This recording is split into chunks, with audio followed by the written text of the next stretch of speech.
Welcome to another episode of Real Talk with Real Fit Pros. It's your boy, Jonathan Loudermilk, and I've got my PIC, my partner in crime, Mark, the fitness ninja Zalmanoff. What's going on, man? How's your day going? What's happening, brother? It's a beautiful day. The sun is shining finally. It's been cloudy. It's been cloudy for feels like a week. And it's nice to see the sun, even though we know it's going to rain again. I feel like every time we talk, the weather gets better whenever we do our podcast. That's very true. Also, rules of recording in your home when you're doing a podcast is if there is a lawn to be mowed, it will be mowed when you're recording. and if your dog has gas, that will also happen while you're recording. Absolutely. That's part of the new COVID world we live in now. Fantastic. Even though things are opening up here, it's fantastic. I didn't have to wear a mask last week, Mark, going into normal businesses. It was weird. I felt kind of awkward, Everybody's giving each other that look of hey, it's your face. You see everyone. I see you. You see everyone's fake ID for their vaccination cards here in Texas. Was it McLovin? For sure.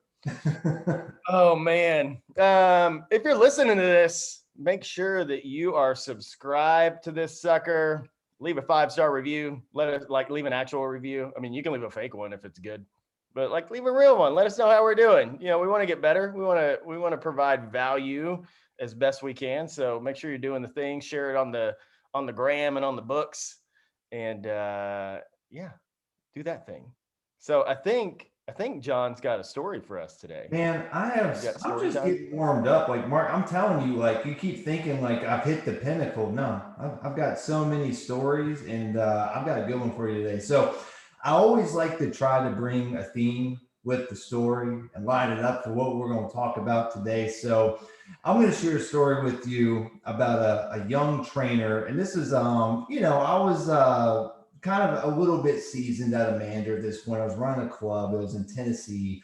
And I had this new trainer come in, and he was starting off part-time. And I'm literally having to train this guy from everything. He's never trained before. So it's literally starting from the ground up. And we had finally gotten to the point where, we're going to talk about how to actually build your business, right? Now, it's one of the sad realizations we come to. We think we get this cert or degree. We're like, oh, cool, I'm going to train all these people. And then your boss goes, cool, here's a phone book. Or, hey, here's a bunch of people you can talk to on the floor. And they're like, wait a minute, I got to sell people? Yeah, man, you got to sell people.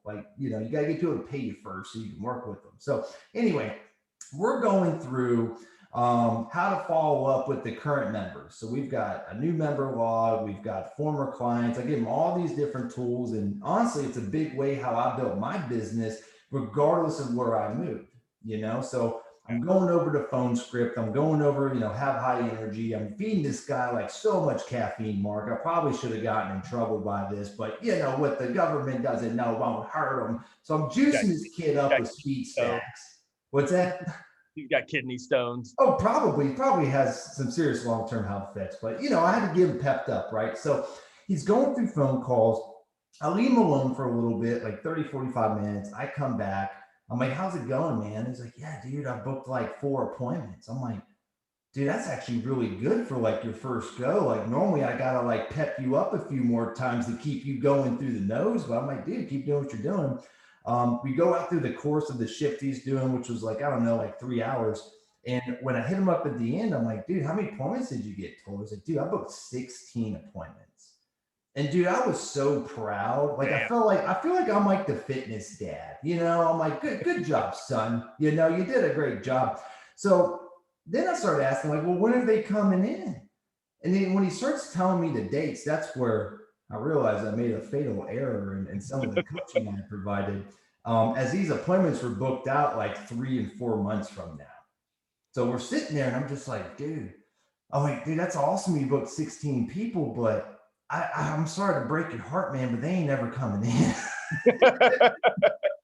What do you mean? They told me they would. I'm like, dude, welcome to sales, man. I'm like, they're not gonna remember what happens 3 or 4 months from now. And they probably just told you that to be nice, man. I'm like, you gotta set it for tomorrow or worst case next week as they come in here. But I'm like, well, don't worry, man. When I go tell my boss what our setup is, I'll tell him Q4 is a bust, but Q1, we're going to fucking crush it because you set 16 appointments for January and it's now like November. Oh my God.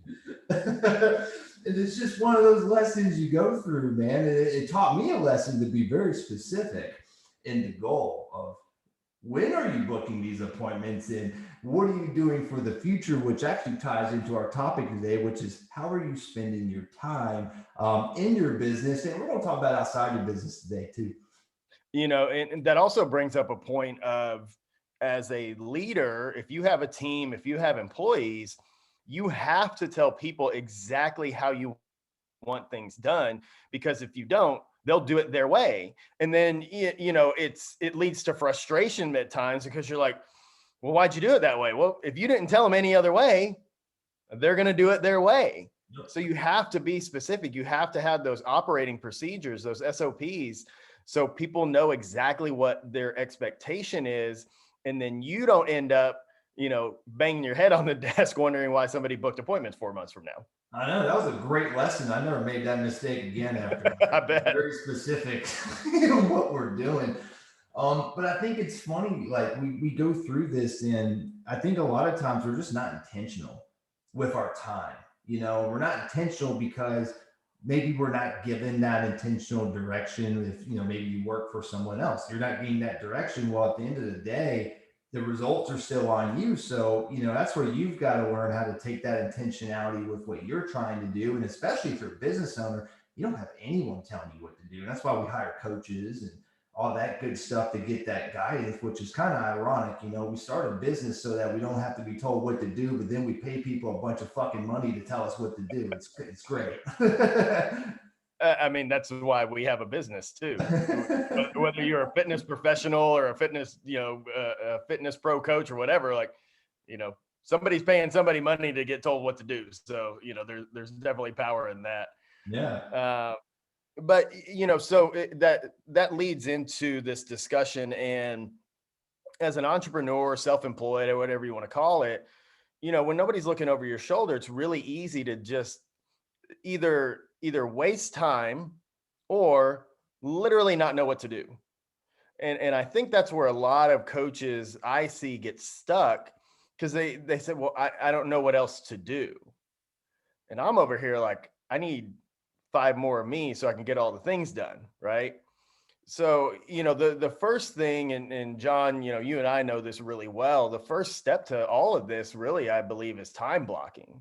Yep. I mean, you really have to look at your schedule as a whole and be intentional about whatever the tasks are that you need to be doing to move your business forward. They have to be on your schedule, because if they're not, an hour later, you've scrolled through all of Facebook, you've reached the end of Facebook, and you're like, oh, well, now it's lunchtime. And then you go eat, and then you're like, yeah, I'm kind of tired. I got up at 5. I was training then. So yeah, take a little nap. And, then you wake up from your nap and you scroll all of Instagram and you find the end of that thing. And, then your day is over and you've wasted the whole day. Well, I think it's a mindset shift, So like when you're an employee, you're typically paid for how long you work, whatever that is, right? When you're owning your own business, once again, whether you've got a whole team or you're a solo operator, you don't get paid for how long you do anything. Oftentimes, you actually lose money based on what you're doing. You only get paid for what you actually produce. Like, what's the result from that activity? And I think once you make that shift, and once again, you can still work for someone else, but this one mindset shift is going to allow you to get a lot more done in less time, which the whole point of, our grind is not to just, okay, I spend 12 hours a day grinding. Like, who cares? What I want to know is, what did you do during those 12 hours? That's what impresses me. If I can talk to someone that can do what you do in 12 hours and they can do it in 4, I'm going to talk to the person who did it in 4, because that's impressive to me. And I guarantee they're not messing around. They're not scrolling Facebook, like you said, going to the end of it or going to the end of Instagram, whether they're doing, okay, cool, on to the next thing. It's cool. Here are my tasks. that I need to do today, which are blocked off in the calendar, because your calendar is your boss. And if you treat it that way, this is how you're successful with it. And then we start thinking about, well, what are those long-term moves that you make? What are the things that are going to actually move you forward? Not necessarily today, but if you do the work, this is where 60, 90 days, 6 months, 12 months from now, your life gets a lot easier by doing these things. Yeah, I was listening to our buddy Mike Claudio was on our buddy Thomas Keenan's podcast, and they were talking about this whole time thing, and he had a really good way of explaining this, and I'll share that with you guys. So he talked about, you look at things in a 30-day span and what needs to be done every month. So you start by writing all your tasks down. I need to do payroll. I need to reconcile payments. I need to program workouts for clients. I need to work out myself. I need to spend time with my family. Like literally, you just write everything down. Like literally anything that needs to happen in your life, you write it down. And then you start plugging it in on the calendar. Where does it go? How often are you, working out with your buddy? How often are you training? How often are you doing coaching calls? Like literally everything just gets written down. How often? You start plugging in the blocks. And then as you just said, Jon, then you live by that, right? And what that does is it allows you to have a record of what you did and didn't do. So you can constantly analyze and tweak and make sure you're spending your time doing the most valuable tasks that you need to be doing. And, we talk about the time buckets of, there's $10 an hour tasks and $100 an hour tasks and $1,000 an hour tasks and $10,000 an hour tasks. And those $10,000 an hour tasks are things like dating your spouse and spending time with your kids and public speaking, like things no one else can do for you. Like you have to be the driver of those things. Those $10 an hour tasks are things like cleaning your gym and, mailing things to people, what, like, and again, it's not, I don't like calling anything a menial task, but it's just not the wisest use of your time. And when you start to look at a 30-day span and you spent 10, 15, 20 hours doing administrative work or cleaning or mowing your lawn or, literally anything like that, where, okay, if I got to spend $40 every 2 weeks, that's literally what I spend to get my lawn mowed. Theo and his buddies come and mow my lawn. It takes them like, I don't know, 20 minutes. And they come in and they mow my lawn. I pay them $40 every 2 weeks. Well, what I can do with that time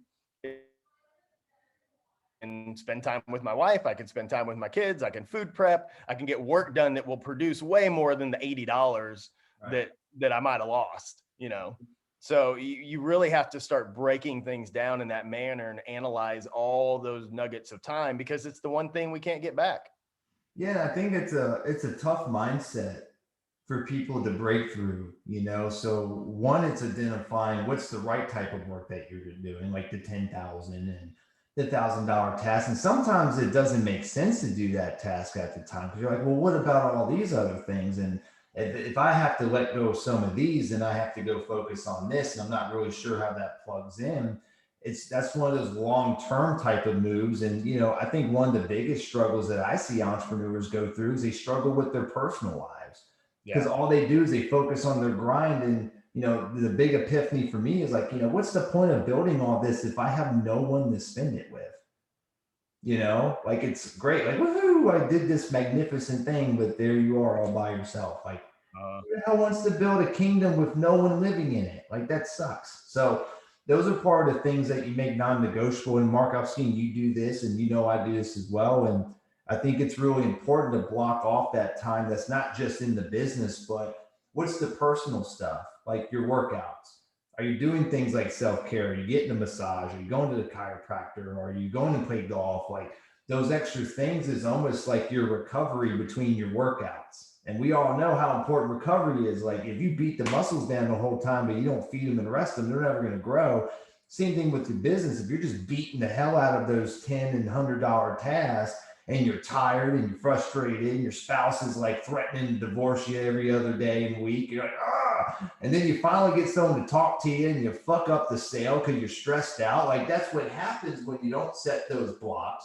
You don't set the priorities so that you're not showing up as your best self. Yeah, it's amazing to me the amount of fitness professionals who are out of shape. And it's not a judgment thing. I just know they're not prioritizing their own self, and they're putting everyone else and everything else first. And not to beat the dead horse, but they tell you put the oxygen mask on first, then you help other people. So, if you're not your best, it will absolutely be reflected in every other area of life. And how can we as fit pros, preach, well, you need to make it a priority, and all the things we say to our clients about how important it is to make time, because that's the number one excuse we always hear is, I don't have time to go to the gym, I don't have time to food prep, I don't have time to work out. And then you end up doing the same thing and you're in the industry. That's crazy. Right. It boggles my mind. It really does. And there's ways to do it. And there's always, there's always stuff. Right. And John, you live this, when we run our own business, the list never ends. Right. You can work forever. I mean, I could literally work for 24 hours a day for weeks on end and never feel like I finished all the things. Yep. So you just have to know that every day there's probably 2 to 3 like high priority tasks that need to get done. And then everything past that is just bonus. If you get to it, awesome. If you don't, not that big of a deal. You'll get to it the next day. And here's the other thing, and this is a me preference. When I started, and this actually started when I was running gyms, when you run your week, like you have actually 7 days to chip away at whatever you're doing, that's a lot of extra time versus the mindset of I work 5 days a week, I'm off 2. And I think that's where you end up realizing, cool, if I take those 2 days off every weekend, that's, 2, 4, that's 8 days at least that I'm missing out on productivity. I'm getting stuff done. So you can cram a lot in the less days and it's a grind to go through, or you can spread out your workload and the things you need to do over 7 days and just make it part of your life. Like, every day I'm doing something within the business, but every day I'm also spending time with my wife and my family, because that's just as important as well. And I'm spending time on myself, and it becomes more of the lifestyle of what you're doing versus trying to keep this like, here's my work life and here's my personal. The truth is they're one and the same. Yeah. Your life is your life. Yeah. Like you can wish and hope and try all you want to separate the two, but every successful person that I know, it's the same. And it breeds integrity. It breeds consistency. Like your personal life and your business life should reflect each other, especially if you're working for yourself. If you're the owner, if you're the one running the ship, like it's you, because you got to remember, people buy from you. They don't buy because of the thing you have or the app you have, or they don't buy any of that. They buy because of you. So if they know who you are as an individual and you continue to draw those people to you, then they want to find a way to do business with you. But, so John, I think it's interesting what you talk about working basically every day. And I don't necessarily do. I try to take one day off a week where I'm like basically don't do anything other than shit post on Facebook. But I think what that does, and you can tell me if I'm wrong, but it makes you dial in so tight on your systems that if and when the time comes that you do want to take some days off, you can totally do it because you know how much time everything takes. Yep. You know what tasks you can delegate. And you know that, what, if you and Renee want to leave for 5 days, we just move the blocks around, the blocks of time move to here, they don't disappear. Yeah. They just move elsewhere and everything still gets done. Yeah, man. And it's just, and here's what I mean by work. Like sometimes the work is like writing a blog post. Sometimes the work is doing a podcast. Sometimes the work is writing a chapter in my book. Like it's not all like, well, I'm going to do market, I'm going to do sales calls, I'm going to be working on, client program, whatever that stuff is. The work is all defined within those time buckets. But, some days with that work, it might be only an hour or 2 hours of work I'm doing that day. Right. So it's not like, because once again, it's not about how long you work, it's what did you get done. So simply spreading it out over 7 days, it's a lot easier to get stuff done now. But if you can get it done in 5 days and you're successful doing that, then cool. Once again, the rule doesn't care about how long you work, it's about what you get done. I just know for me, whenever I start including weekends, like so running gyms, we always set up what's called the strong end. So most clubs, Monday through Friday, yeah, we're hitting numbers. Weekends, tank. And then they would come up short on goal. And it's like, well, you want to know why you lost? You didn't hit goals because you took the weekends off. And if you actually set up your weekend going into it versus trying to create something on the weekend, it's fun. You show up, you close some deals, you shake some hands, you train some people, and you get the fuck out of there and go enjoy the rest of your day. No, it's true. And, all this goes back to part of the reason that I think most of us start our own business or go out on our own is to craft the life that we want. So, this badge of honor that's been around, and I feel like it's starting to shift, but this badge of honor of, I got up at 4 a.m. Oh yeah. Well, I got up at 3 a.m. Oh yeah. Well, I didn't sleep. I did cocaine and stayed awake all day. It's like, that's not good. I did cocaine and worked for 48 straight hours. Yeah. I mean, okay, well, what the fuck did you do? What'd you do for that long? And nothing. How long are you going to maintain that? Right. Because the grind always wins. It's just a matter of time. Some people take longer to break than others, but it always wins. Yeah. So, it really is about crafting the life that you want. And the more efficient you get, the more you know where your time is going and where your time is best spent. You can have a schedule that you like and that you love and that you enjoy and that fits your lifestyle and that fits around your kids. Like our buddy Justin, I think he's done a fantastic job of, he runs a gym, he takes his kids to school, he picks his kids up. His wife is a priority to him. Like all these things that we talk about really being important, he has crafted that by running his own business. And he doesn't go at the whim of his clients. He's like, no, you're going to mold into what I need. And if that doesn't fit, that's okay. But I'm going to craft my business so it fits my life, not the other way around. Right.